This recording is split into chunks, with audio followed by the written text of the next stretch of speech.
अस्सलाम वालेकुम।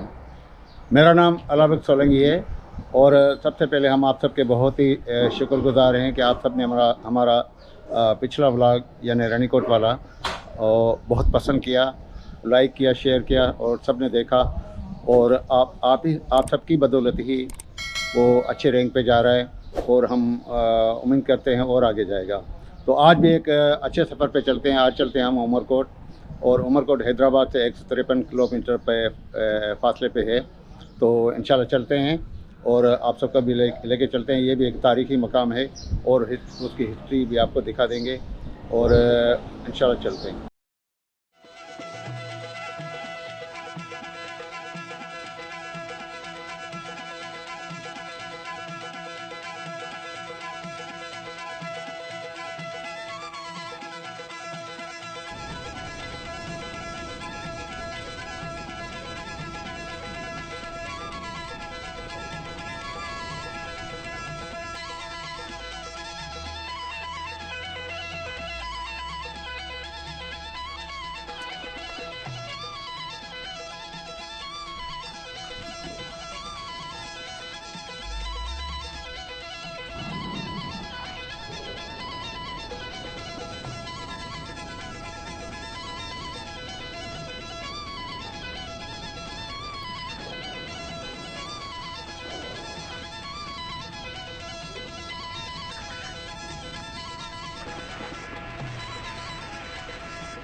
तो नाज़रीन, अल्हम्दुलिल्लाह हम मीरपुर खास से आगे आ चुके हैं और अभी का जो ये आप ऊपर बोर्ड देख रहे हैं, उमरकोट का रास्ता है ये।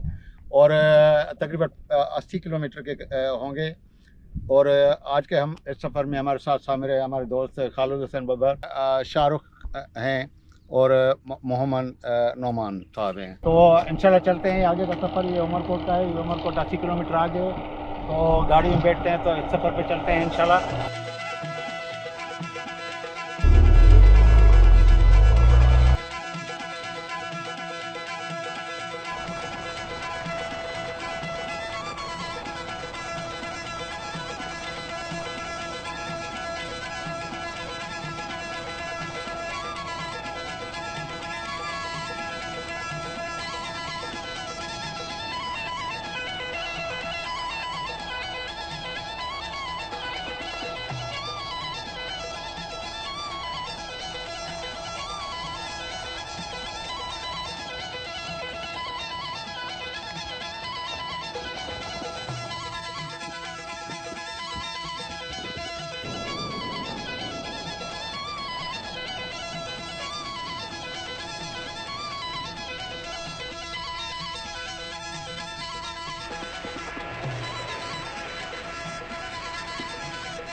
नाज़रीन, इस वक्त हम 78 मोड़ पे होटल पे खड़े हैं और चाय पी रहे हैं। तो इंशाल्लाह चाय पी के फिर आगे का सफ़र शुरू करते हैं। तो नाज़रीन, आज का व्लॉग हमारा है उमरकोट किला। और उमरकोट किला को देखने के लिए हमें चलना पड़ेगा उमरकोट शहर। उमरकोट शहर सिंध के मीरपुर खास डिवीज़न में है और इस शहर को अब हुकूमत सिंध की तरफ से ज़िला की हैसियत हासिल है। 2023 की मरदमशुमारी के मुताबिक उमरकोट शहर की आबादी तकरीबन 1,44,558 है और ज़िला उमरकोट की आबादी तकरीबन 11,58,244 है। ये पाकिस्तान के सूबा सिंध का एक अहम तारीखी शहर और ज़िला का मरकज़ है। इस शहर की अक्सर आबादी सिंधी जुबान में बोलते हैं, जबकि उमरकोट को थर का दरवाज़ा समझा जाता है। तो धाट, खी और मारवाड़ी जुबानें बोलने वालों की एक बड़ी आबादी भी मौजूद है। इस शहर के तैलीमी इदारों और शहर के कारोबारी मराकज़ में उर्दू ज़ुबान भी बोली और समझी जाती है। उमरकोट और आसपास के मर्दों का लिबास शलवार कमीज, अजरक और पगड़ी है, जबकि औरतें रंगारंग चुन्नी का लिबास पहनती हैं और चेहरा ढांप लेती हैं। कलाई से लेकर बाजू तक चूड़े पहनती हैं, जिनका अक्स मोहनजोदड़ो की डांसिंग गर्ल के मुजस्मे के बाजू पर पहने हुए चूड़े से मिलता है। ये चूड़े किसी ज़माने में आज जानवरों की हड्डियों से बनाते थे, लेकिन अब फाइबर ग्लास से बनती हैं। उमरकोट शहर के साथ ही सहराई इलाका भी शुरू हो जाता है। एक तरफ सरसब्ज खेत हैं तो दूसरी तरफ टीलों का सिलसिला है। इंडिया जाने वाली ट्रेन उमरकोट ज़िला के मुख्तलिफ शहरों से गुजरकर खोखरा पार सरहद अबूर करती है। ये एक कदीम रूट है। उमरकोट चूड़ियों और चांदी के जेवरात का शहर है। सोने के मुकाबले में यहाँ चांदी के जेवरात की फरोख्त ज़्यादा है। हिंदू कबाइल अपनी रवायात के तहत जहेज में चांदी जेवरात देते हैं। हर कबीले का डिज़ाइन भी अलग होता है। ऐसे तारीखी शहर के बीचों बीच उमरकोट का किला मौजूद है, जिसे सिंध के एक कदीम तारीखी निशानी समझा जाता है, जो अपने सकाफती और तारीखी पस मंज़र की वजह से बहुत अहमियत रखता है। पुराने दौर में बादशाह अपने महलों और सल्तनत को दुश्मनों से तहफ़्फ़ुज़ देते हुए पहाड़ी की ऊंचाई पर बड़ी बड़ी और मजबूत दीवारें बनाते थे, जिन्हें कोट और किला कहा जाता है। शाही किले, महल और मस्जिदें हमेशा मजबूत दीवारों से ही बनाए जाते थे, जैसा कि रानीकोट किला, कोट डीजी किला, लाहौर का शाही किला, शाही मस्जिद लाहौर, इंडिया का लाल किला, दीवार चीन वगैरह। इसी तरह उमरकोट किला भी मजबूत दीवारों से बनाया गया, जिन्हें दुश्मनों से बचाया जा सके।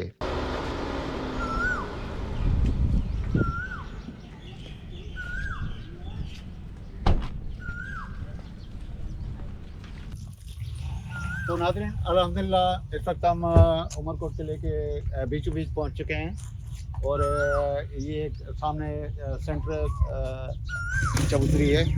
इस चबूतरी के थ्रू ये सीढ़ियाँ जो बनी हुई ऊपर चढ़ते हैं, तो दिफा करने के लिए ऊपर बंदे भी खड़े हैं और तोपें भी लगी हुई हैं। उस दौर में इतने भी किले हैं हमारे एशिया में, तो उन किलों का जो दाखिली दरवाज़ा होता है वो आड़ा होता है, सीधा नहीं होता, क्योंकि सीधा दरवाज़ा हमला करने में आसानी होती है। तो ये ऐसे होके फिर इस तरफ या इस तरफ आड़ा होके बनाते हैं। जितने भी, चाहे हम रानीकोट जाएं, चाहे हम नौकोट जाएं, चाहे कोटी जी जाएं, किसी भी किले पे हम जाएंगे तो वो आड़े दरवाजे बने हुए हैं दाखिली। इसका भी दाखिली दरवाज़ा आड़ा था। हम अंदर आ चुके हैं, तो अंदर का माहौल भी आप लोगों को दिखाते हैं। ऊपर चलते हैं थोड़ा। ये ऊपर चढ़ने के लिए सेंटर पोल पे ये मुख्तलिफ सीढ़ियाँ बनी हुई हैं और इन पर चढ़ के हम ऊपर जा सकते हैं। तो चारों तरफ जब ऊपर पहुँचेंगे तो शहर का नज़ारा भी नज़र आएगा और किले की चार दीवारी भी नज़र आएगी। तो ये अल्हम्दुलिल्लाह आप देखें, चारों तरफ देखें कि एक अंदर का माहौल बना हुआ है और यहाँ एक पीछे म्यूज़ियम भी है। तो यहाँ से फारूक होकर फिर उधर चलते हैं, म्यूज़ियम भी देखेंगे इंशाल्लाह। तो ऊपर का माहौल दिखाते हैं आप लोगों को।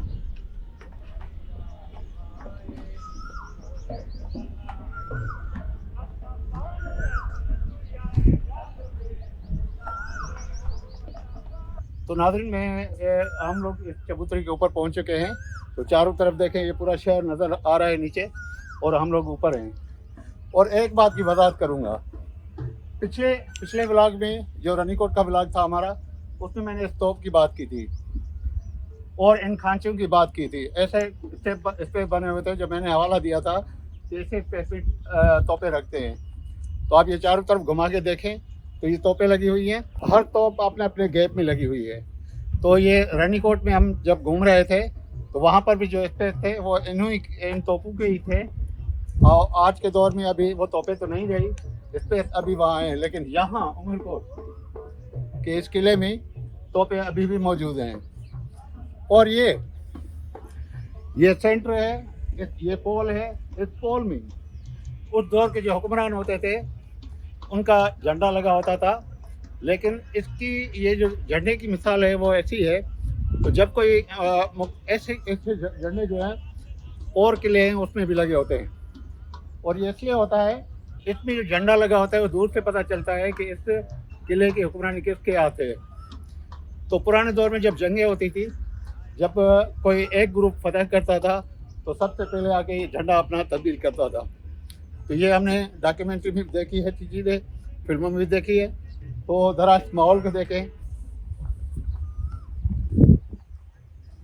ये जो सामने है, ये सामने म्यूज़ियम है और उमरकोट की हिस्ट्री है इसमें।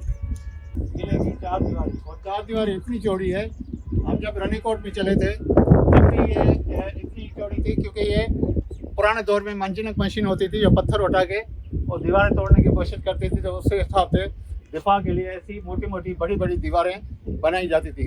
ये पूरी दीवार है चारों तरफ। यहाँ से चलते हैं तो वो दीवार भी आप लोगों को दिखाते हैं।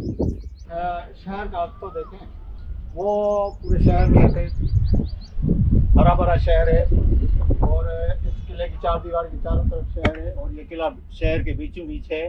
शाही किला, इस किले से अकबर बादशाह से भी ताल्लुक़ है। आगे चलते हैं नीचे तो फिर देखते हैं। आपने इस किले में कहाँ नाम सुना जो देखने आए?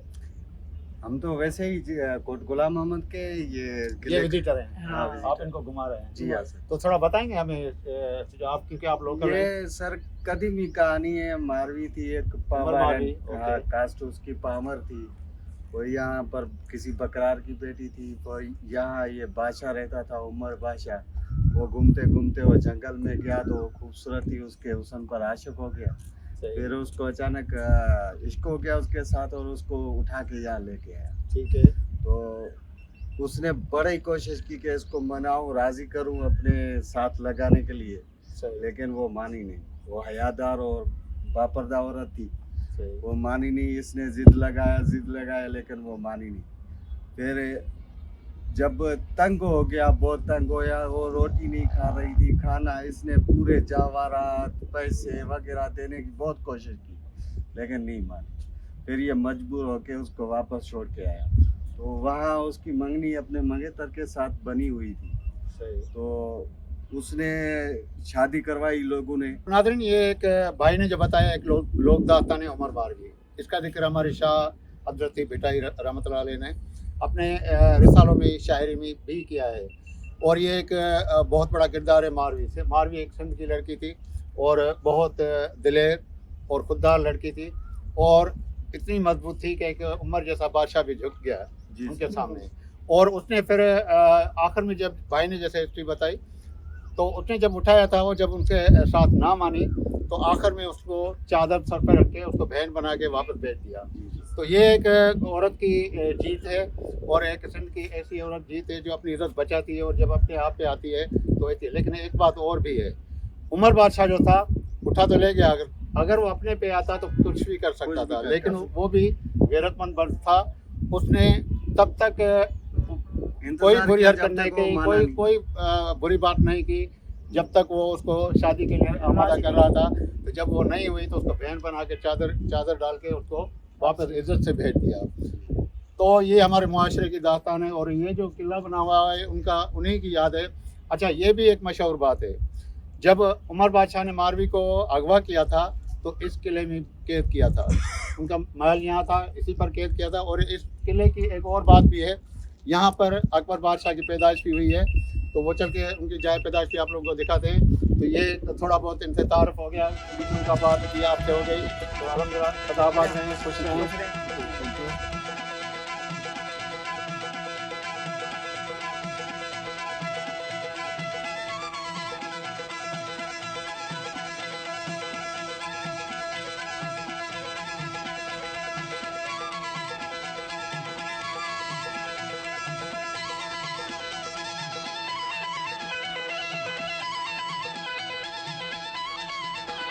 आयो अली, अशुभ रंग मैया तुझे सब दिखे तोता।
नाज़रीन, ये जो उमरकोट की चार दीवारी है, ये देखो कितनी लंबी है।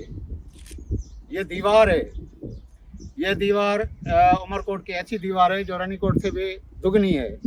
तो ये चारों तरफ ऐसे किले की जो है, चारों तरफ ऐसे ये पूरी दीवार ही है। ऐसा लग रहा है जैसे कोई रास्ता हो। तो ये सामने म्यूज़ियम है, तो अब चलते हैं, वो म्यूज़ियम भी देखते हैं। और ये पुराने दौरों में ये सुराख लगे हुए हैं, ये सिर्फ दुश्मनों को जवाब देने के लिए। और यहाँ पर फौज हुआ करती थी जो चारों तरफ दिखाई देती है। उस दौर में ये शहर नहीं था, उस दौर में ये शहर नहीं था, सिर्फ ये किला था और ऐसे बाहर चारों तरफ ऐसे खुला ही खुला था। शहर ये अब बना है जब ये किले का वजूद आया और उसकी दिन ब दिन आगे चलते गए तो ये आसपास शहर भी बनता गया। तो आज तो फिर गंजान शहर बन गया है, ये किला इसके बीचों बीच आ गया है। तो अब चलते हैं, ये यहाँ का म्यूज़ियम देखते हैं। ये सामने जो म्यूज़ियम नज़र आ रहा है ये थर म्यूज़ियम है, ये थर म्यूज़ियम है। तो इंशाल्लाह चलते हैं, वो भी आप लोगों को दिखा दें।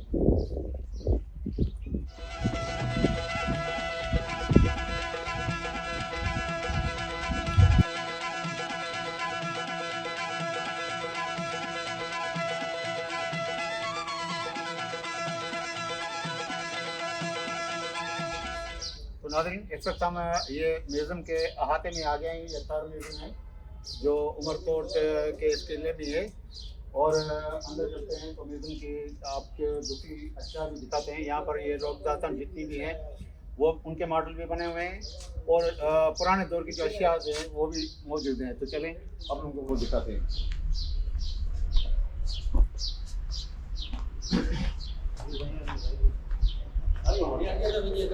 मोबाइल में, हाँ।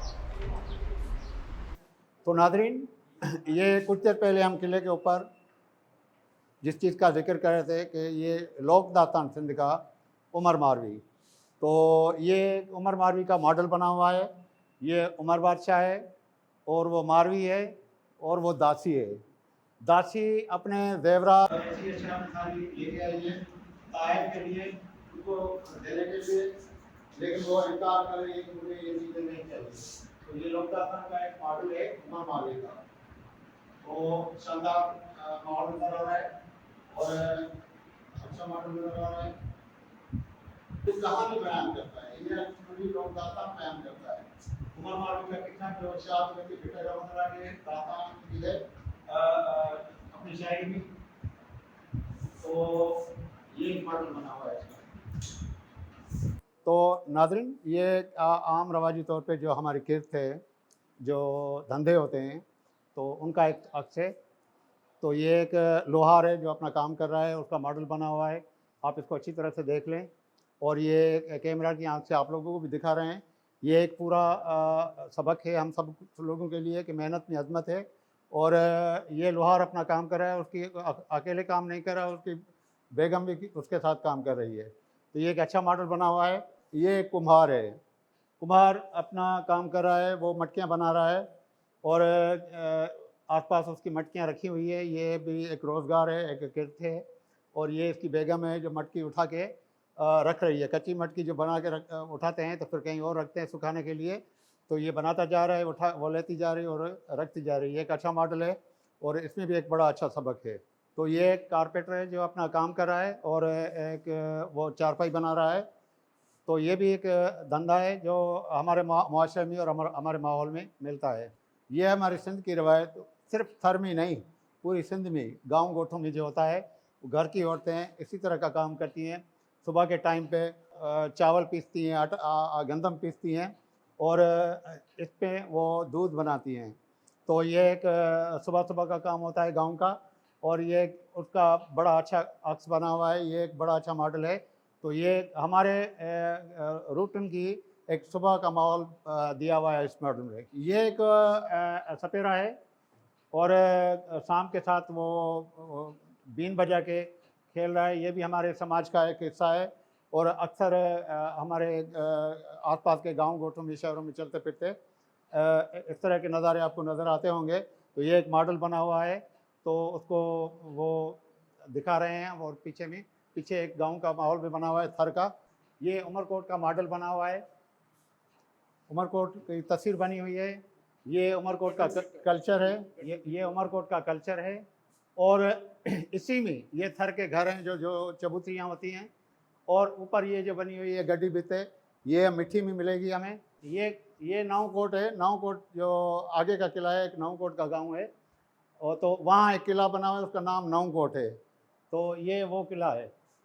तो ये थर माहौल है। अच्छा, ये मोर, ये थर की सबसे बड़ी पहचान है। और हमारे यहाँ इस तरह की ये जो अक्सबंदी है, तो ये हमारे लिए एक बड़ी देखो कितनी खूबसूरत नज़र आ रही है।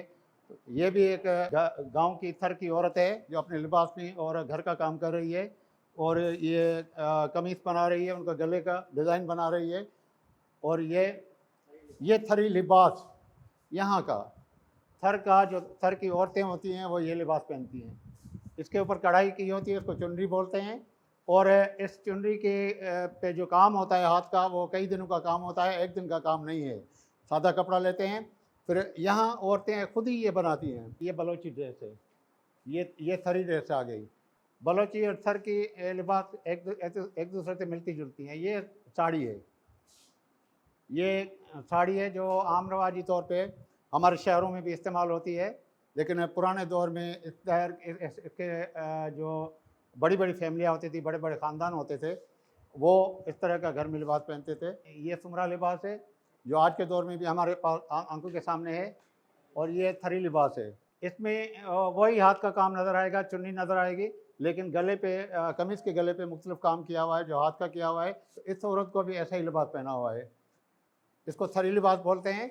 इस पर कढ़ाई का हाथ का काम किया होता है। पुराने दौर के सिक्के हैं, मुख्तलिफ दौर के, मुख्तलिफ डिफरेंट पीरियड के, मुख्तलिफ टाइमों के अलग अलग सिक्के हैं। ये वो पुराने दौर के सिक्के बने हुए हैं। और ये पुराने दौर के हैं नवाब हैं जो औरतें पहनती थी। सिंधी ज्वेलरी, पुरानी सिंध की जो सिंधी हिस्ट्री है, पुराने तारीख है, ये सिंध की जो ज्वेलरी होती थी वो ये होती थी। ये औरत के गले में पहनी हुई है, इसको दोहरी बोलते हैं, सिंधी की दोहरी बोलते हैं, ठीक है। इसके नाक में जो पहनी हुई है इसको नथ बोलते हैं। तो इस तरह की चीज़ें, ये पुराने सिंध की ज्वेलरी है, ये सामने भी रखी हुई है हाथ वगैरह। ये भी पुराने हैं, गले में पहनने के होते हैं और पैर में पहनने के होते हैं। ये सारी चीज़ें होती हैं, ये सब पहन वगैरह का आपके है। ये मेरी तो आप लोग ये मुंह पे लगाते हैं। ये जो देख रहे हैं, ये वाली चादर लाल चादर जो नजर आ रही है, और बीच में सुराख है। ये सुराख इसलिए कि ये ऊँट के ऊपर धुआं निकला होता है, तो ये ऊँट के ऊपर ऐसे डालते हैं तो ये चादर उसके ऊपर आ जाती है। और पीछे ये जो चीज़ें लगी हुई है ऊँट के लिए होती है। ऊँट का लिबास होता है, जिसमें हम सवारी करते हैं उसको सजा के। ये घोड़े का है, वो ऊँट का था, ये घोड़े का है। ये मुगलों के दौर की हैं, ये भी मुगलों के दौर की हैं। ये ज़रा होती है जो छाती पे पहनते हैं, और ये तलवारें हैं, ये ढाल है, ये भी मुगलों के दौर के हैं। ये मुगलों के दौर के हथियार हैं जो बंदूकें हैं, और नीचे भाले और ये तीर भी हैं, तीर भी है, कमान भी है, और ये बंदूकें भी हैं। इधर ये छोटी गनें भी हैं और बंदूकें भी हैं, बड़ी नाली वाली। तो पुराने दौर में जो किले के जो खोल बने होते थे किले में, तो किले में खोल में इस बंदूक से हमला करते थे और दिफा करते थे, क्योंकि इसकी नाली बड़ी होती थी, तो वो खोल थे आराम से हो जाती थी। ये भी इसी तरह के कटिंग के पत्थर के मॉडल बने हुए हैं, और मूर्तियों के अलग अलग किस्म के। का नक्शा है, फाइबर का बना हुआ है, ये हाथ का बना के और दीवार पर लगाया गया है। एक 80% है और 80 मेहनत है। ये जो ये साइड है, ये पहाड़ों की साइड है, और इसका जो साइड वाला हिस्सा वो उसी अंदाज से बनाया गया है जिस तरह से पहाड़ यहाँ ऊपर नीचे होते हैं। तो ये ऊपर नीचे करके पहाड़ कैसा बना है, ये रेगिस्तान हिस्सा है, बाकी सब ये आबादी है। ये जो गोल्डन नक्शा नजर आ रहा है, ये उमरकोट है जिसमें हम खड़े हैं। तो नाज़रीन, ये अब हम ये थर म्यूजियम में सैन में खड़े हैं, और अभी आपको ऐसी चीज़ दिखा रहे हैं जिसका जिक्र हमने पिछले ब्लॉग में भी किया है, कि जो मंजनिक मशीन होती थी उसमें बड़े बड़े पत्थर और इस तरह के बड़े बड़े गोले ये मंजनिक मशीन पे डाल के फेंके जाते थे, और जहाँ टारगेट बना के फेंके जाते थे वहाँ जहाँ भी जाके लगते थे वो तोड़ फोड़ हो जाती थी। तो ये गोले मंजनिक मशीन के हैं। ये जितने भी गोले हैं ये मंजनिक मशीन के हैं। ये इतना सा गोला 2 आदमी, 3 आदमी, 4 आदमी भी नहीं उठा सकते। इसके लिए एक प्रॉपर चीज होती है, उसके उसके साथ इसको उठाया जाता है। और उसमें भी वो ग्रुप होता है जो मंजिल मशीन को ऑपरेट करते हैं, उस दौर में करते थे उस दौर में। तो तब ये उठा देते, 5-6 बंदे उठा के मशीन में रखते थे, फिर मशीन को चलाते थे। ये बहुत भारी है, ये 1 या 2 बंदा भी इसको नहीं उठा पाता, ये बिल्कुल भारी है।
नाज़रीन, इस वक्त हम किले से घूम के आ गए हैं नीचे शहर में। तो अभी दोपहर का टाइम हो रहा है, खाने का टाइम है, थोड़ी भूख भी लगी है। मुर्गी कढ़ाई करते हैं, लेकिन वो हम खुद ही करेंगे। तो आपको कढ़ाई का तरीका भी बताएंगे, दिखाएंगे भी, और जब बन जाएगी तो साथ मिल के खाएँगे भी। तो ये ऑयल डाल दिया है और ये चिकन डाल देंगे।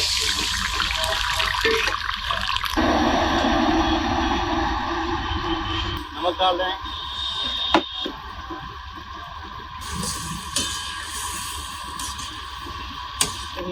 ऑयल और नमक डाल के थोड़ी देर ढकना देते हैं, तब तक पानी थोड़ा खुश्क हो जाए।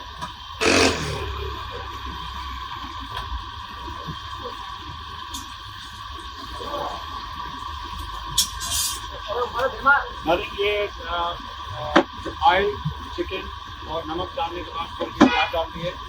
तो ये जब कढ़ाई बनेगी ना, तो ये मुनफरद कढ़ाई होगी, क्योंकि आप लोग जो खाते हैं वो खाली टमाटर की कढ़ाई खाते हैं, उनका फ्लेवर अलग होता है। ये कढ़ाई जब भूनेंगे तो आप कराची की बंसोड़ की कढ़ाई भी भूल जाएगी।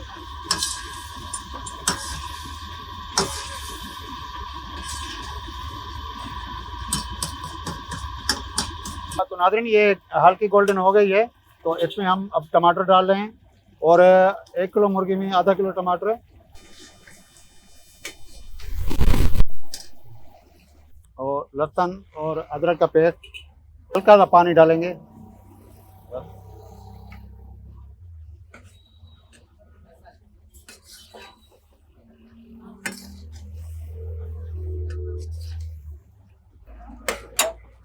टमाटर पेस्ट होना शुरू हो गए हैं, तो मसाले डालते हैं, इनको जायका देते हैं। तो सबसे पहले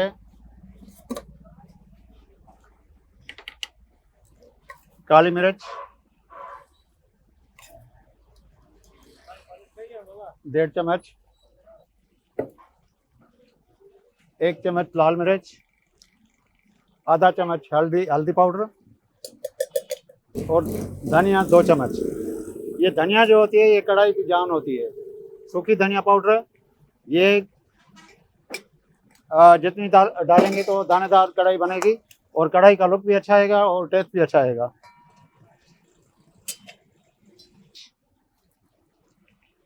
और आधा कप दही,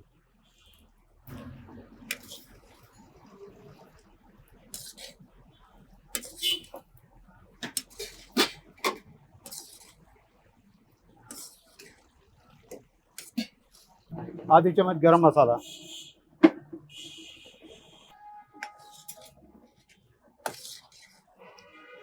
कढ़ाई तैयार होने के करीब है। और गर्मी तो है गर्मी में ये मज़ा भी ले रहे हैं, खाने का मज़ा भी ले रहे हैं, और गर्मी का मज़ा भी ले रहे हैं। ये धनिया,